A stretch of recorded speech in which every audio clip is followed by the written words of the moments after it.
মাতৃভূমি এবং প্রিয়জনদের ছেড়ে যুক্তরাষ্ট্রে বসবাস করে প্রবাসী বাংলাদেশিরা ব্যস্ত তাদের কাজ, জীবন এবং পেশা নিয়ে। অনেকে অভ্যস্ত হয়ে গেলেও কেউ কেউ ফেলে আসা জীবনের স্মৃতি আঁকড়ে ধরে চেষ্টা করছেন সময়ের পথ ধরে এগিয়ে যাবার। এসব সাধারণ প্রবাসী বাংলাদেশিরা তাদের অতীত, বর্তমান এবং ভবিষ্যৎ জীবনধারাকে কিভাবে দেখেন তা নিয়ে আমাদের নিয়মিত পর্ব প্রবাসীর চিন্তা। আজ দেখুন ফ্লোরিডার একজন প্রবাসী বাংলাদেশির বক্তব্য।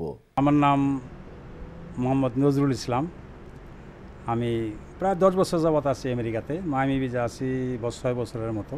দেশে থেকে তো বুঝতে পারে না যে বিদেশটা কি, আর বিশেষ করে আমেরিকা কি। সবাই বলে যে আমেরিকা একটা স্বপ্নের দেশ, না আসা পর্যন্ত এটা বোঝে না, আসলে বুঝতে পারবে আর কি। এখনকার যে পরিস্থিতি, কাজের খুবই ক্রাইসিস। এশিয়ার সোসাইটিতে একটা ভদ্রতা, নর্মতা বা একটা শালীনতা সব কিছু আছে, এটা কিন্তু দেশে নাই। শুধু এই দেশে আমরা আসছি তো পয়সার জন্য, দেশে পয়সা আছে, এটা ছাড়া আর কিছুই নেই দেশে।